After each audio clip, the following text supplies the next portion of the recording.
ओम नमः शिवाय। हर हर महादेव। आप सभी को हमारी ओर से सोमवती अमावस्या की हार्दिक शुभकामनाएं। तो आइए आज सुनते हैं सोमवती अमावस्या से जुड़ी एक पौराणिक कथा। कृपया कथा को ध्यान से अंत तक जरूर सुने। एक गरीब ब्राह्मण परिवार था। उस परिवार में पति पत्नी के अलावा एक पुत्री भी थी। वह पुत्री धीरे धीरे बड़ी होने लगी। उस पुत्री में समय और बढ़ती उम्र के साथ सभी स्त्री योचित गुणों का विकास हो रहा था। वह लड़की सुंदर, संस्कारवान एवं गुणवान थी, किंतु गरीब होने के कारण उसका विवाह नहीं हो पा रहा था। एक दिन उस ब्राह्मण के घर एक साधु महाराज पधारे। वो उस कन्या के सेवा भाव से काफी ही प्रसन्न हो गए। कन्या को लंबी आयु का आशीर्वाद देते हुए साधु ने कहा कि इस कन्या के हथेली में विवाह योग्य रेखा नहीं है। तब ब्राह्मण दंपति ने साधु से उपाय पूछा कि कन्या ऐसा क्या करे कि उसके हाथ में विवाह योग्य बन जाए। साधु ने कुछ देर विचार करने के बाद अपनी अंतर्दृष्टि से ध्यान करके बताया कि कुछ दूरी पर एक गांव में सोना नाम की धोबिन जाति की एक महिला अपने बेटे और बहू के साथ रहती है, जो बहुत ही आचार विचार और संस्कार संपन्न तथा पति पारायण है। यदि यह कन्या उसकी सेवा करे और वह महिला इसकी शादी में अपनी मांग का सिंदूर लगा दे, उसके बाद इस कन्या का विवाह हो तो इस कन्या का वैधव्य योग मिट सकता है। साधु ने यह भी बताया कि वह महिला कहीं आती जाती नहीं है। यह बात सुनकर ब्राह्मणी ने अपनी बेटी से धोबिन की सेवा करने की बात कही।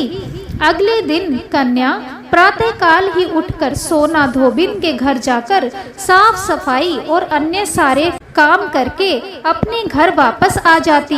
एक दिन सोना धोबिन अपनी बहू से पूछती है कि तुम तो सुबह ही उठकर सारे काम कर लेती हो और पता भी नहीं चलता। बहू ने कहा, माँ जी, मैंने तो सोचा कि आप ही सुबह उठकर सारे काम खुद ही खत्म कर लेती हैं। मैं तो देर से उठती हूँ। इस पर दोनों सास बहू निगरानी करने लगी कि कौन है जो सुबह ही घर का सारा काम करके चला जाता है। कई दिनों के बाद धोबिन ने देखा कि एक कन्या मुंह अंधेरे घर में आती है और सारे काम करने के बाद चली जाती है। जब वह जाने लगी तो सोना धोबिन उसके पैरों पर गिर पड़ी और पूछने लगी कि आप कौन हैं और इस तरह छुपकर मेरे घर की चाकरी क्यों करती हैं। तब कन्या ने साधु के द्वारा कही गई सारी बात बताई। सोना धोबिन पति परायण थी, उसमें तेज था। वह तैयार हो गई। सोना धोबिन के पति थोड़ा अस्वस्थ थे। उसने अपनी बहू से अपने लौट आने तक घर पर ही रहने को कहा। सोना धोबिन ने जैसे ही अपनी मांग का सिंदूर उस कन्या की मांग में लगाया, उसका पति मर गया। उसे इस बात का पता चल गया। वह घर से निराजल ही चली थी, यह सोचकर कि रास्ते में कहीं पीपल का पेड़ मिलेगा तो उसे भवरी देकर और उसकी परिक्रमा करके ही जल ग्रहण करेगी। उस दिन सोमवती अमावस्या थी। ब्राह्मण के घर मिले पुए पकवान की जगह उसने ईंट के टुकड़ों से 108 बार भवरी देकर 108 बार पीपल के पेड़ की परिक्रमा की और उसके बाद जल ग्रहण किया। ऐसा करते ही उसके पति के मुर्दा शरीर में वापस जान आ गई। धोबन का पति वापस जीवित हो उठा। इसलिए सोमवती अमावस्या के दिन से शुरू करके जो व्यक्ति हर अमावस्या के दिन भवरी देता है, उसके सुख और सौभाग्य में वृद्धि होती है।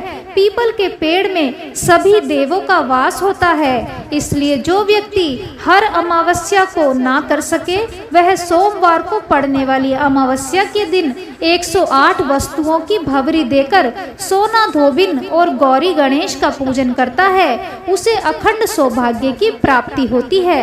ऐसी प्रचलित परंपरा है कि पहली सोमवती अमावस्या के दिन धान, पान, हल्दी, सिंदूर और सुपारी की भवरी दी जाती है। इसके बाद की सोमवती अमावस्या को अपने सामर्थ्य के हिसाब से फल, मिठाई, सुहाग सामग्री खाने की सामग्री इत्यादि की भवरी दी जाती है और फिर भवरी पर चढ़ाया गया सामान किसी सुपात्र ब्राह्मण, ननंद या भांजे को दिया जा सकता है। तो यह थी सोमवती अमावस्या से जुड़ी पौराणिक कथा पूरी सुनने के लिए आप सभी का बहुत बहुत धन्यवाद। आप सभी को एक बार फिर हमारी ओर से सोमवती अमावस्या की हार्दिक शुभकामनाएं। वीडियो अच्छा लगे तो वीडियो को लाइक ज़रूर कर दीजिए और यदि आपने अभी तक हमारे चैनल को सब्सक्राइब नहीं किया है तो कृपया आज ही चैनल को सब्सक्राइब कर लीजिए। साथ ही बेल आइकन को भी प्रेस कर दीजिए जिससे हमारी आने वाली सभी नई वीडियोस की जानकारी आपको सबसे पहले मिले। हर हर महादेव।